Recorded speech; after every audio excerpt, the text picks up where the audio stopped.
Hi friend, नमस्कार. तर चला बघू शकता तुम्ही मी हे साहित्य कशाचं काढलेलं आहे. तर बघा, इथं दूध घेतलेलं आहे, इथं ना गावरान तूप घेतलेलं आहे.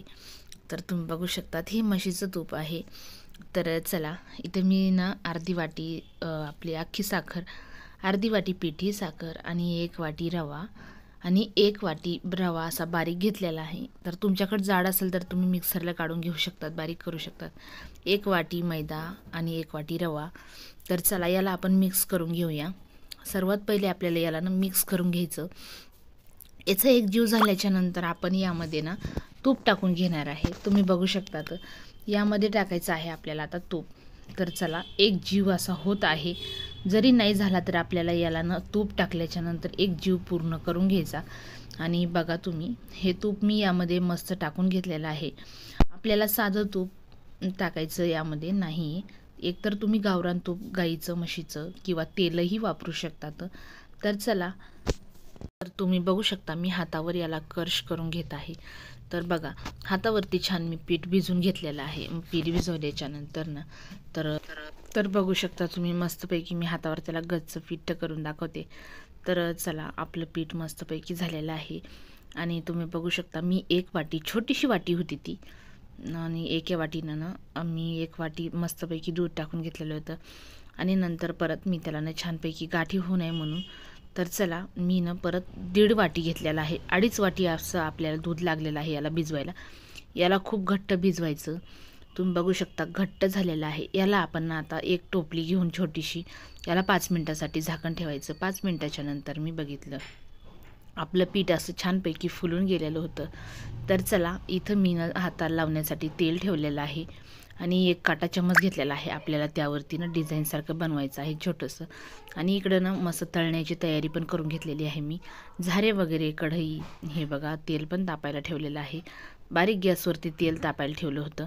हाताला तेल लावून घेते छानपैकी, म्हणजे जे आपल्याला बिस्किट बनवायचे ते चिटकत नाहीत हाताला. तर त्यामध्ये मैदा असल्यामुळं ना ते थोडं चिटकतं. मैदा आणि रवा आहे. तर चला, मस्तपैकी याला ना असं छानपैकी हातावर पहिले चोळून घ्यायचं. चोळून झाल्याच्या नंतर मस्तपैकी याला ना बिस्किट बनवून घ्यायचे आणि हातानं ना आपण याला छानपैकी दाबून घ्यायचं, किंवा तुम्ही बोटांनाही दाबू शकतात. तर चला, तुम्ही पतलं, जाड कसे बनवायचे हे मला नक्की सांगा कमेंट करून. तर हे ना पतल्या आकारामध्ये जास्त बनवायचे नाही आपल्याला, कारण ते जास्त पतल्या आकारात बनवले की आपल्याला ते ना कुरकुरीत, खमंग होत नाहीत.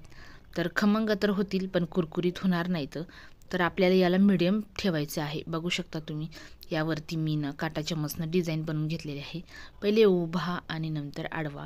तर एवढी छान मस्तपैकी डिझाईन तयार झालेली आहे. आणि बघा, जास्त जाड पण नाही आणि जास्त पतला पण नाही. छोटासाच उंडा घ्यायचा तुम्ही, जास्त उंडा घ्यायचा नाही आहे. तर बघा, आपले बिस्किट तर सर्वपैकी मी तयार करून घेतलेले आहेत. आणि आता याला ना बारीक गॅसवरती, तुम्ही तर बघितलंच, बारीक गॅसवरती मी कढईमध्ये तेल तापायला टाकलेलं होतं. थोडंसं टाकून बघितलं मी, तर मस्तपैकी तेल तापून झालेलं होतं आपलं. आणि बारीकच गॅस राहू द्यायचा, गॅस फास्ट करायचा नाही आहे, कारण आपले बिस्किटनं वरतून करपतील आणि आतून न कच्चेच राहतील. ह्या प्रमाणामध्ये आपल्याला गॅस न बिलकुल असा बारीकच ठेवायचा, जाड बिलकुल करायचा नाही. तर तुम्ही बघू शकता बारीक गॅसवरती असे खरगोश भाजत आहेत. तर बघा, खरगोश असे मस्तपैकी वास पण खूप छान येत होता. तर चला, इतका मस्त वास येतोय ना, खूपच छान वास येतोय. तर चला, मस्तपैकी याला मी परत खालीवर करून ना याला तळण्यासाठी ठेवलेला आहे. तर तुम्ही बघू शकता तो घाणा मी पूर्णपैकी काढून घेतला आणि हा दुसरा घाणा टाकलेला आहे. तर बघा किती खरगोश भाजलेला आहे. तर तुम्ही बघू शकता, तर हे बघा मी ताटात टाकलं तरी पण तुटलेला नाही येते, कारण इतके छान झालेले आहे. आणि कच्ची साखर टाकल्यामुळं ना, आपण जी पिठी साखर पण टाकलेली आहे आणि जी आपण जाड तशीच साखर टाकलेली ती खूप छान पण लागती तळल्याच्या नंतर कुरकुरीमध्ये, आणि एकदम असे मस्त दिसती पण छान. तर चला, आपले कुरकुरीत असे बिस्किट तयार करण्यासाठी आपल्याला खूप साधं आणि सोपं साहित्य लागणार आहे.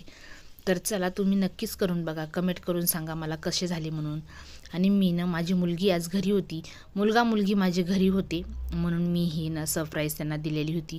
कारण ते अभ्यासाला बसले होते, तोपर्यंत मी काहीतरी त्यांच्यासाठी स्वीट करणार होते. आज तुम्ही बघू शकता खरगोश असं झालेले आहेत आणि आतपर्यंत असे खरगोश तळलेले आहेत आणि फुलले खूप खूप छान. बघू शकता तुम्ही, अनारशासारखे फुललेले आहेत. तर तुम्ही बघू शकता, तर इतके छान झालेले आहे. आणि चला तर मुलगी अभ्यासाला बसलेली आहे. मी तिच्यासाठी स्वीट आणलेले आहे. तर तिला एकीनंही नाही येणार एवढे छान बनवते मी.